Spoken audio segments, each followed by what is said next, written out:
오늘 주시는 하나님의 말씀은 사사기 18장 11절에서 마지막 절 31절까지지만 19절 한 절만 우리 다 같이 19절 한 절 봉독하겠습니다. 그들이 그에게 이르되 잠잠하라, 네 손을 입에 대라. 우리와 함께 가사 우리의 아버지와 제사장이 되라. 네가 한 사람의 집에 제사장이 되는 것과 이스라엘의 한 지파 한 족속의 제사장이 되는 것 중에서 어느 것이 낫겠느냐 하는지라. 아멘. 아침에 목이 잠겼습니다. 왜냐하면 어젯밤에 거의 한숨도 못 잤어요. 혹시 구속이 안 되면 어떡하나 이런 걱정을 했어요. 2시에서 50분에 되어서 깜빡하다가 3시 반에 되니까 뉴스가 나더라고요. 그래서 눈을 붙이려 했더니만 잘 안 자져요. 여러분들이 이런 부분에 있어서 같이 판단을 해야 됩니다. 아, 목사님은 이재명이 편이구나 이러면은 진짜로 나를 모르고 복음을 모르는 겁니다. 여러분들이 제가 그런 것은 뭐냐면은 2가지 이유예요. 이재명이가 똑같이 계엄을 하고 이래 됐을 때에 영장 발급이 안 되기를 바란다면은 윤석열에게도 그래야 돼요. 윤석열에게 영장이 발급되기를 바란다면은 이재명이가 똑같이 해도 그렇게 해야 됩니다. 그게 기독교인의 균형 잡힌 자세입니다.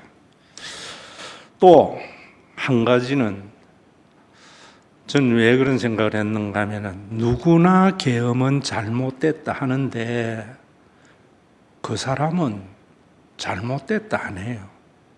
회개 안 해요.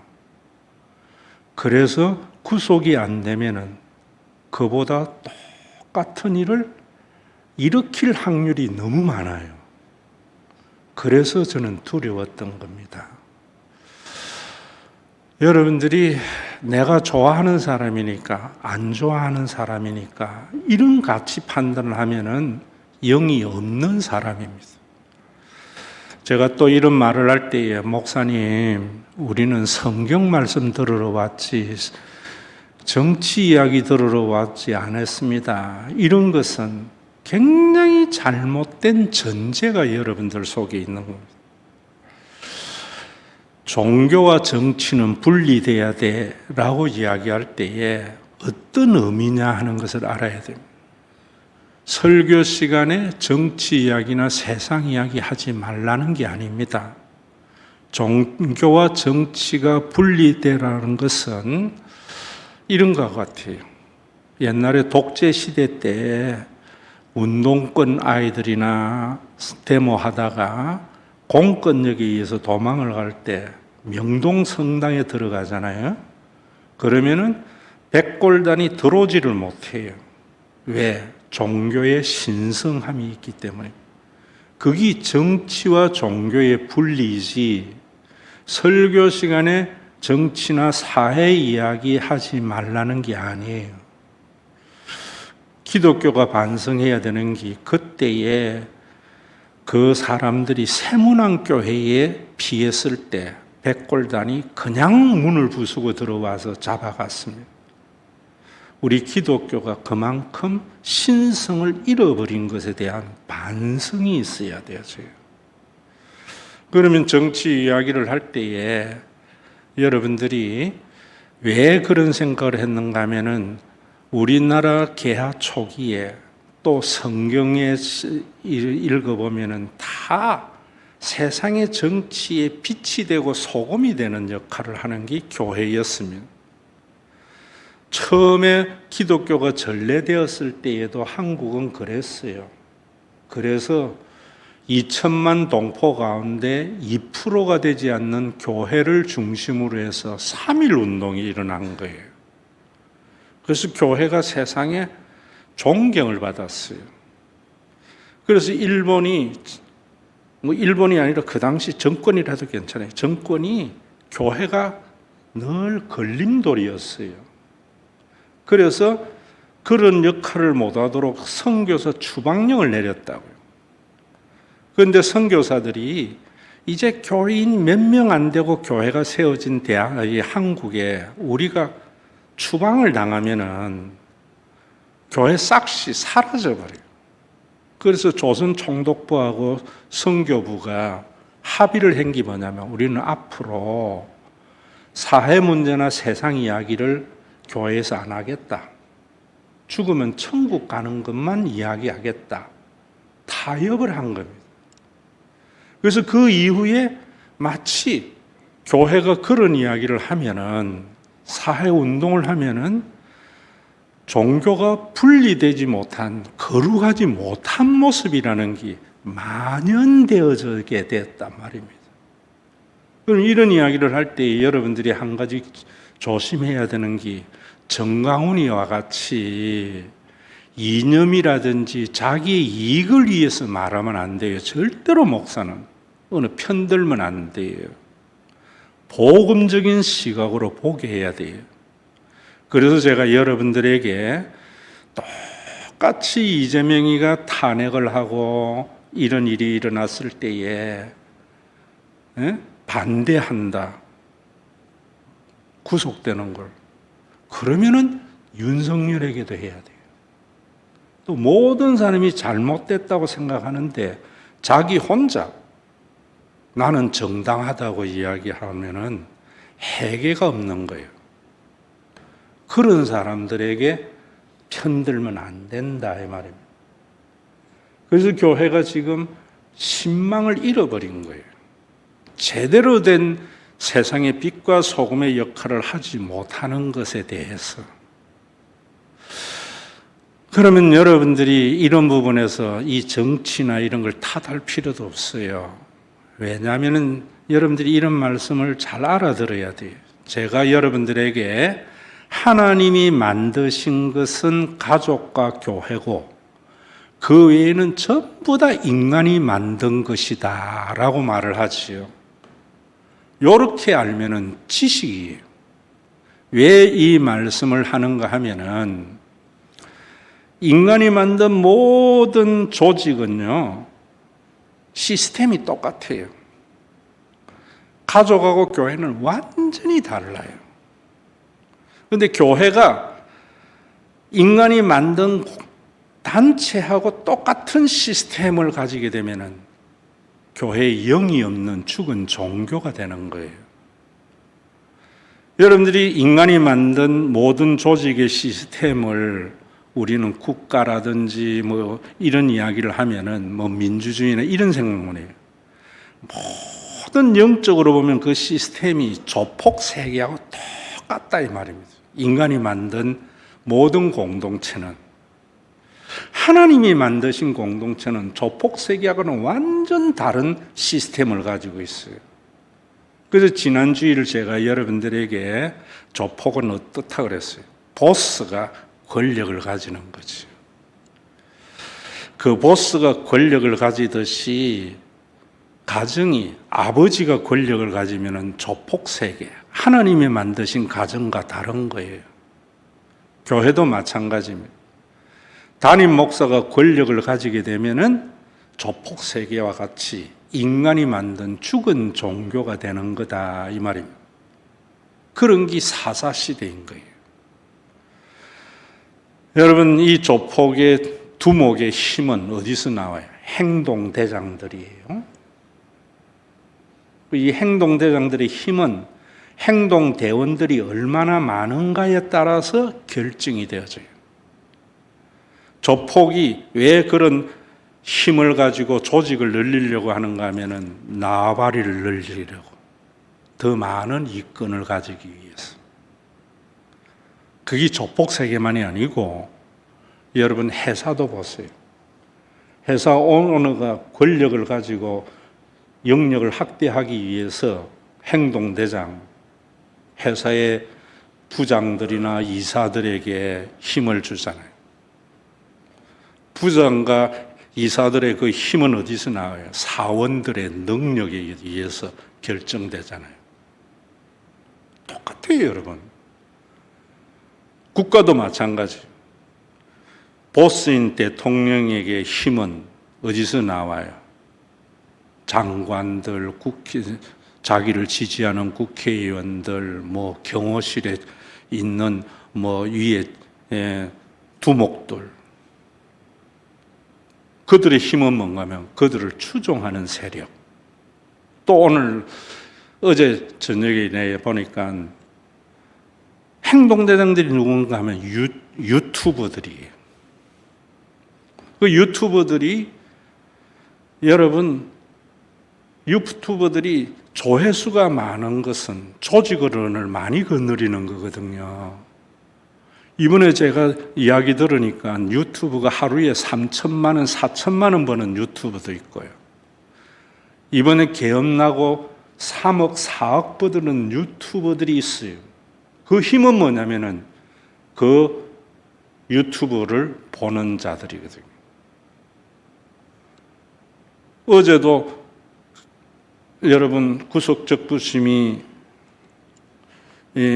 기각이 되고 나니까 지지자들이 서부 지원을 망치로 가지고 문을 두드리고 심지어는 경찰 방패를 빼앗아서 문을 두드려요. 그래서 유리창을 다 깨버렸어요. 저는 그걸 보면서 그런 생각을 했어요.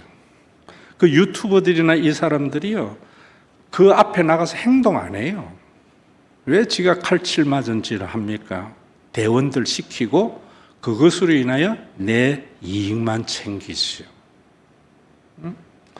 조폭들이 마찬가지입니다. 여러분 친구라는 영화 보셨잖아요. 유호성이와 장동건이가 부산의 7성파와 20세기파 두 파 속에 서로 친구인데 나누어서 행동대원 하는데 칼침 맞고 친구인데 칼침한 지는 감옥에 가서 인생 망치는데 이광환이는 자연 살도록 잘 살아간 거예요. 교회도 똑같아요. 제가 볼 때. 교회도 성령이 역사하지 아니하면은 조폭세계와 같은 거예요. 장로님들, 구역장들, 교구장들, 행동대장이죠. 그 사람들이 구역원들 늘리고 교인수 늘리고 하면은 누가 힘을 가지게 돼요? 당회장이 힘을 가지죠. 교인들은 뭐 합니까? 최일선에 서서 전도라는 게 칼침 맞는 거 아니에요? 내 시간, 내 돈 허비해 가면서 세력 늘리려고 하는 것밖에 더 있어요. 우리가 이런 세상의 인간의 모임이 아니고 그런 세상에 하나님의 나라를 가져오신 분이 예수님이에요. 이걸 모르기 때문에 오늘 한국의 교인들이 전부 조폭의 행동대원과 같이 최일선에 서서 강목으로 맞고 칼침 맞는 일에 뛰어드는 거예요. 여러분, 예수님께서는 마가복음 1장 15절에 보면 이르시되 때가 찼고 하나님의 나라가 가까이 왔다라는 거예요. 이제는 조직이 아니고 하나님의 나라가 임하러 오신 거예요, 주님이.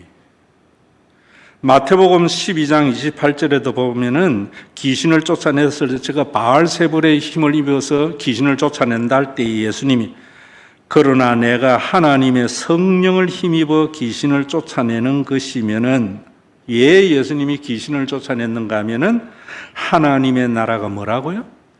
이미 너희 가운데 임하였느니라. 조폭 세계와 같은 유대교회에서 조폭 세계의 유대교가 누가 힘입니까? 헤롯, 그의 일파들, 바리새인들, 사두개인들. 유대교인들은 어떤 사람들이? 행동대원이잖아요. 최일선에서 칼 맞는 자들이고 강목 맞는 자들이잖아요. 그 모습을 보면서 예수님이, 그래서 제가 여러분들에게 종교적인 학대와 억압 이런 말 잘 쓰는 거예요. 그들에게 뭔가 하면 너희들이 구약을 잘못 알고 있다. 하나님께서 이스라엘 백성들을 애굽에서 구원해서 가나안 땅에 넣은 것은 이미 하나님의 나라를 누리도록 보낸 거다. 이렇게 말씀하신 거예요. 그래서 우리 교회가 교회를 통하여 하나님의 나라를 맛보자라고 하는 거예요. 이번 주에도 제가 한 주간 있으면서 읽은 책이 알바트로스의 비행이에요. 3시간이면 읽는데 한 5시간에 걸쳐서 읽어야 맛을 알 수 있어요. 진짜로 저는요, 우리 교회 성경 외에 텍스트라면 알바트로스와 신명기 공동체라고 생각해요. 우리 교회만이 아니고 모든 기독교인들이 읽었으면 해요. 굉장히 중요한 내용들이 집대성되어져 있고 요약되어져 있어요. 그래서 우리 교회가 1년에 2차례는 반드시 필독스를 하게 하고 싶은 마음이 있어요. 다시 한번 여러분 읽어보세요. 그 내용이 뭔가 하면 예수님이 가져온 하나님의 나라를 우리가 누리며 살자는 거예요. 한마디로 이야기하면은. 그러면 예수님이 가져온 하나님의 나라가 어떤 나라고 어떻게 될 것인가를 아셔야 되잖아요. 거기에서 여러분들이 이스라엘 백성들을 탁 보면은 그들에게 하나님의 나라가 있는데 하나님의 나라가 그냥 막연한 게 아니고 제도와 규례를 준 거예요. 그게 모세오경이에요. 그래서 이스라엘 백성들을 모세오경에 보면 가나안에 들어가서 12지파에게 제비를 뽑아서 땅을 골고루 나누어 줘요. 자, 그런 부분 그 대신에 거기에 보면은 레위 지파에게는 땅을 주지 않아요. 이게 굉장히 중요한 의미가 있는 거예요. 왜 안 주는가? 레위 지파는 성전을 섬기게 했어요. 그러면서 그들에게는 이스라엘 12지파 가운데에서 48성읍을 줍니다. 그리고 그 성읍 주변에 있는 덜을 줘요. 먹고 살도록. 그러면서 또 뭐 하는가 하면 이스라엘 백성들이 11조를 드리면은 레위 지파에게 드려요. 그 레위 지파가 그걸 가지고 또 11조를 제사장에게 드려요. 그 레위 지파들이 땅은 분배받지 않았지만은 12지파의 사람들보다 훨씬 풍요롭게 살았어요. 왜? 레위 지파는 한 2만 명밖에 안 돼요. 다른 지파는 4만 명에서 7만 명까지 있는데, 그래서 12지파가 11조를 드리기 때문에 당연히 부유했고요. 또 레위 지파 가운데 제사장은 적은데 그들이 드리니까 제사장들은 더 부유한 삶을 살았는데 그들에게는 땅이 분배되지 않았어요. 그 말이 뭔가? 하나님의 백성의 표지가 그 속에 있는 거예요. 레위 지파에게 땅을 분배하지 않은 것은 11조 받아서 잘 먹고 잘 살아는 게 아니고 이스라엘 백성들에게 너희가 하나님의 백성에 대한 정체성을 레위 지파를 보면서 알아라는 거죠. 왜 11조를 드렸는가 하면은 이스라엘 백성들이 출애굽을 할 때에 애굽의 모든 장자들이나 짐승에 처음 난 것들은 다 죽을 때에 이스라엘 백성들만 살았어요. 문설주에 6월절에 양의 피를 바르잖아요. 그래서 그래 한 것이 뭐냐면은 처음의 것은 하나님의 것이라는 거예요. 그래서 지금도 우리가 첫 월급을 받으면 하나님께 드리는 그런 법이 있는 거예요. 여러분들이 그 말이 뭐냐면은 우리 그리스도인들은 하나님의 백성은 하나님이 되려면은 내 것이 아니고 하나님의 것임을 고백해야 되는 거예요. 그래서 제가 여러분들에게 이미와 아직 사이에 있는 하나님의 백성들은 소유는 내가 하되 사용은 함께 하자는 게 바로 레위법에 의한 하나님의 나라의 제도를 말하는 거예요. 오늘날 목회자들을 레위지파라고 이래 하면은 문제는 있지만은 목회자만이 아니고 여러분들 모두에게도 레위지파의 가치관을 가지고 살아야 돼요. 레위지파가 분깃을 갖지 않았듯이 1970년, 80년 초반까지만 해도 목사님들은 집을 안 가진 걸 자랑이고 통장 없는 게 자랑이었어요.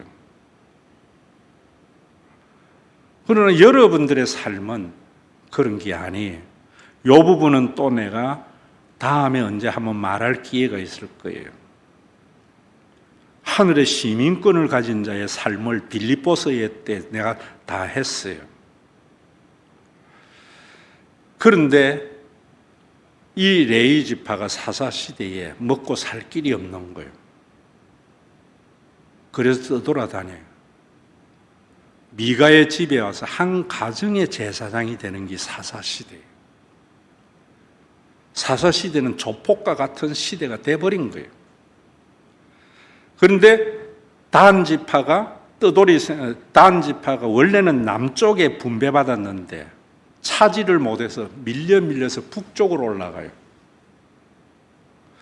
북쪽으로 올라가다가 미가의 집에 와서 그 땅이 라이스라는 땅이 정말 한가하고 좋은 땅인 걸 알아요.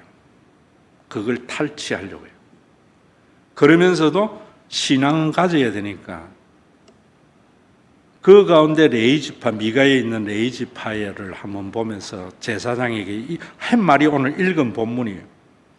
네가 한 가정의 제사장이 되는 게 좋겠나 한 지파의 제사장이 되는 것이 낫겠느냐 이래요. 낫겠느냐는 말이 굉장히 중요한 말이에요. 그러니까 이 레위지파는 제사장은 한 지파의 제사장이 되는 게 좋다고 훌 떠나버려요. 오늘날 우리 한국 교회가 조폭 사회와 같은 교회가 된 게 바로 이런 부분이에요. 첫째는 목사님들에게 책임. 이제는 목사님들이 땅을 가지려고 그래요. 그래서 집 가진 것, 교회에서 많은 사례를 줘서 많은 재산 가진 걸 자랑하는 시대가 돼버린 거예요. 옛날에 목사님들은요, 제가 여러분들에게 이 말을 잘 이해해야 돼요. 하느님의 나라를 위한 가치관 때문이에요. 교인들도 얼마나 모이느냐에 따라서 좋은 교회, 안 좋은 교회 안 했어요. 인구가 작은 마을의 교회는 적은 교회고요. 인구가 많은 도시에는 큰 교회가 있었어요. 거기 6.25 때 다 무너져 버렸어요. 피는 오면서.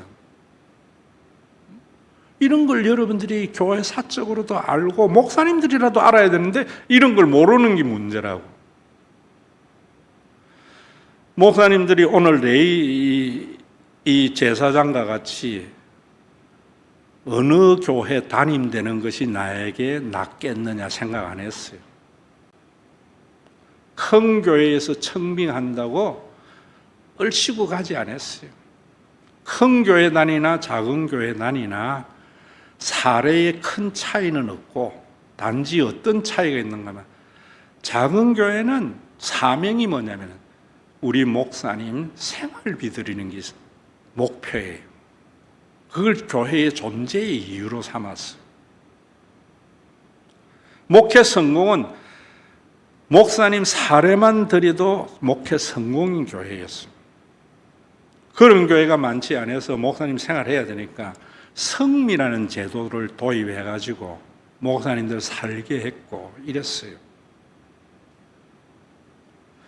그러다가 큰 건 좋은 것이요 자본주의 가치관이 교회에 들어오면서 다 무너져 버린 거예요.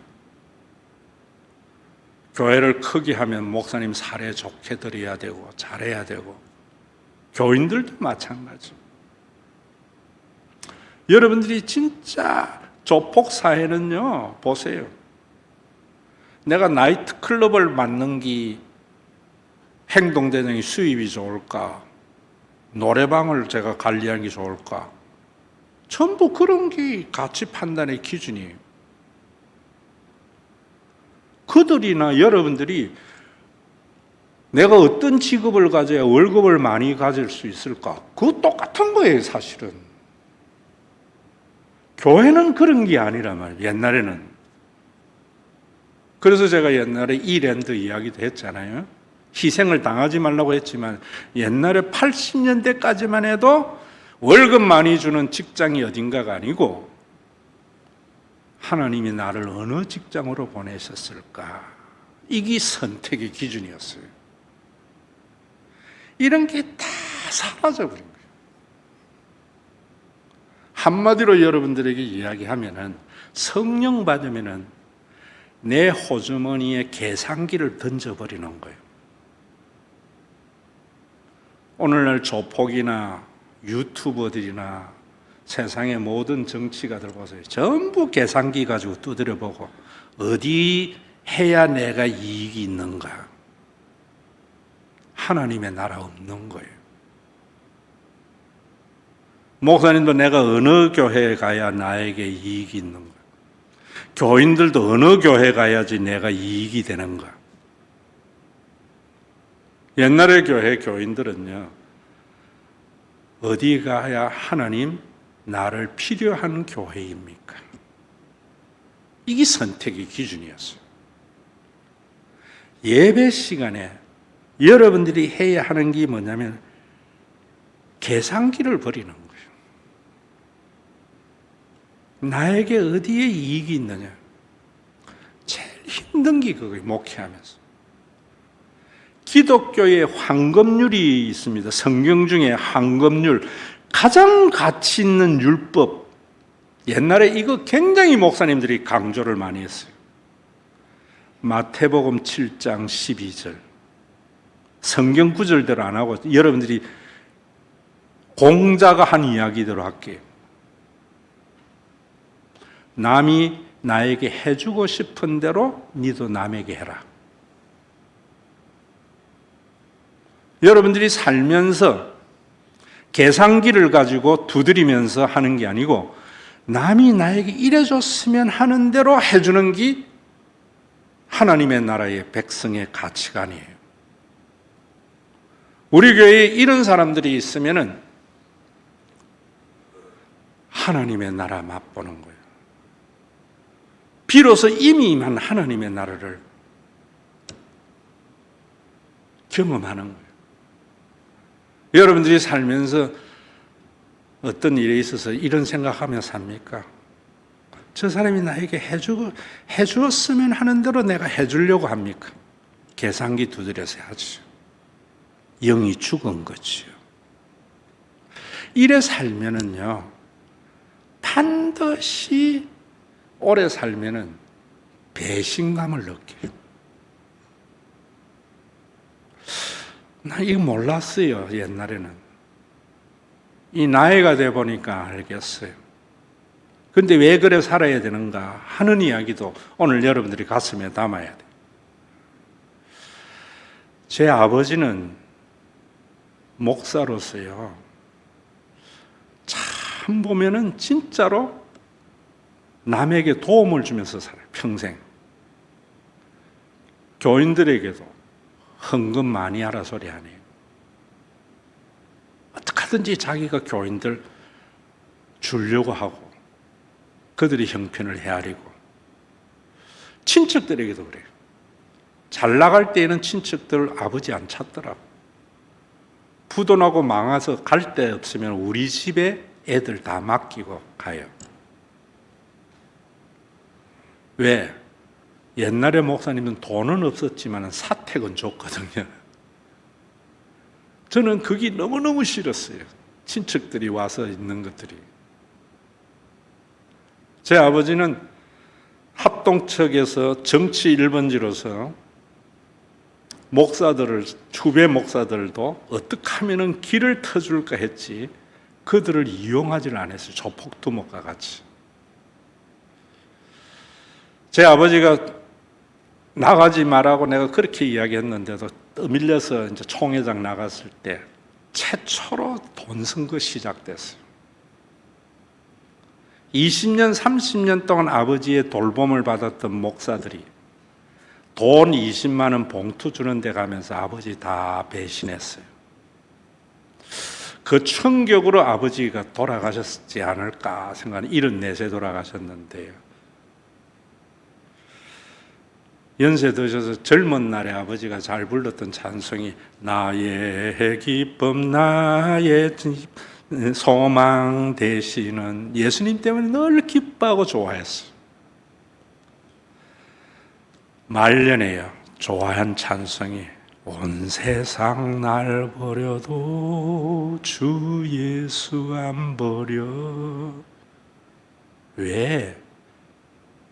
인간 세상은요 배신이거든요.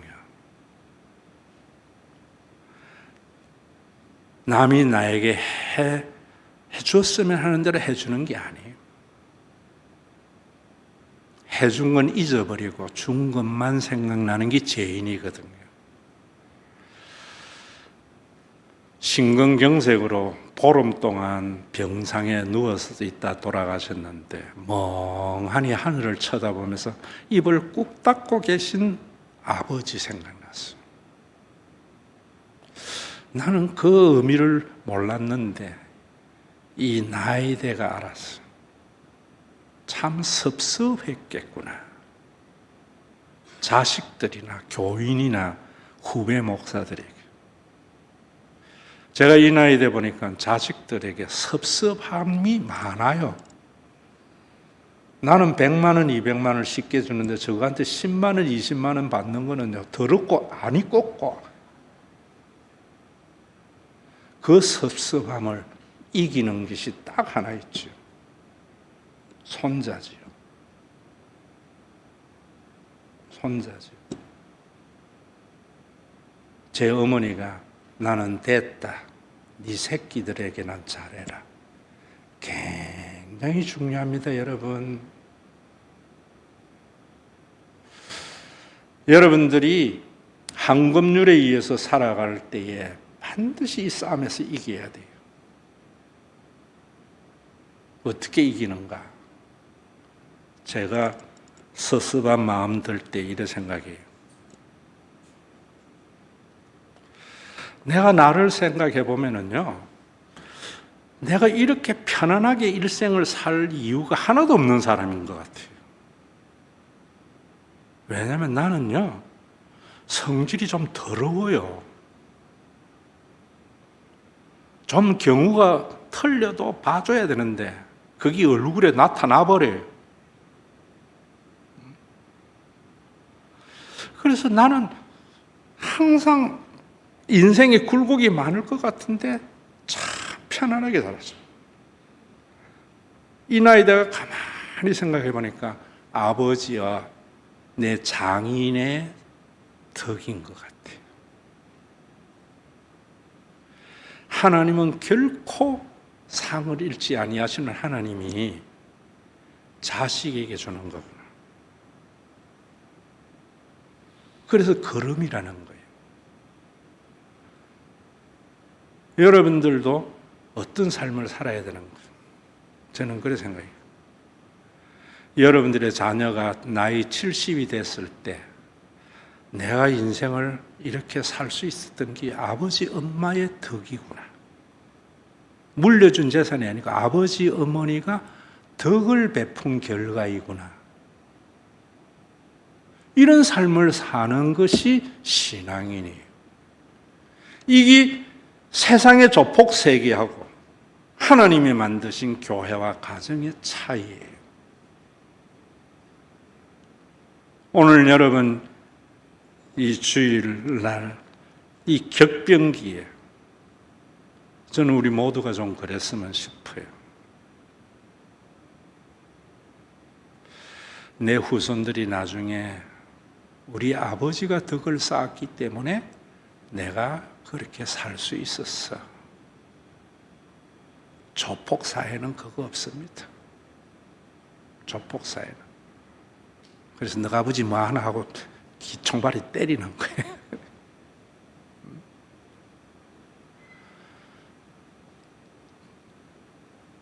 이런 가치관이 없는 것 같아요. 그죠? 눈에 보이는 이익을 따라서 계산기 두드려가 사는 세상이에요. 자식에게 덕을 쌓는 것은 계산하지 않는 삶입니다. 남이 나에게 해주었으면 하는 대로 너도 남에게 그렇게 하라. 그게 기독교의 황금률이에요. 그 결과는 후손에게 나타나요.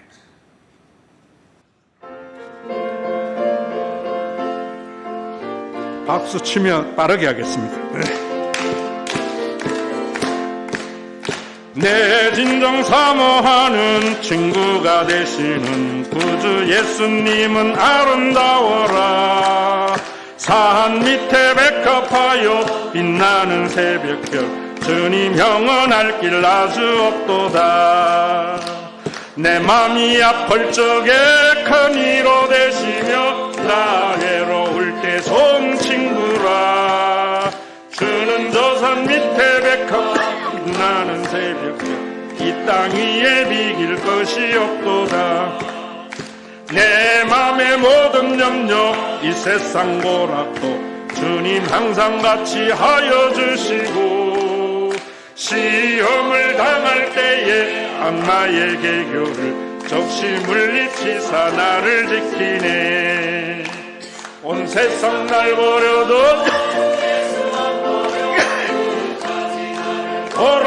돌아보시니 주님 나는 새벽별 이 땅 위에 비길 것이 없도다. 내 맘을 다하여서 주님을 따르면 길이 나를 사랑하리니 물불이 두렵지 않고 잠금도 겁없네. 주는 높은 산성 내 방패시라. 내 영혼 먹이시는 그 은혜 누리고 나 친히 주를 뵙기 원하네. 주는 저 산 밑에 백합 빛나는 새벽별 이 땅 위에 비길 것이 없도다.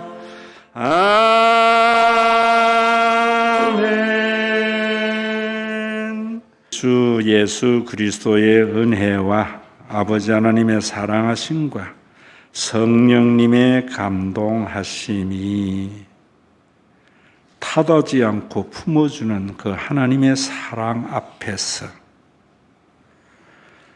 내가 잘못 살려고 노력하는 것이 아니라 잘못 산 것 회개하는 살아있는 영이 있는 믿음의 권속들, 모든 인간이 계산기를 두드리며 살아가는 세상 속에서 하나님의 부르심에 응답하여 살기를 원하는 믿음의 권속들, 이들이 모여 있어서 종교적인 과업의 성취가 아니라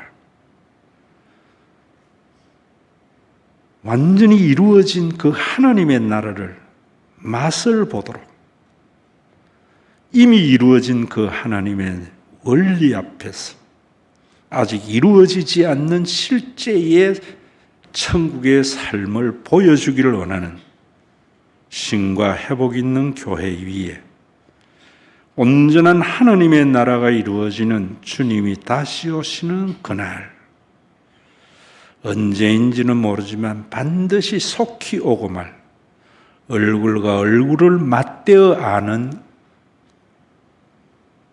마지막 호흡이 있는 그날까지 함께 있을지어다.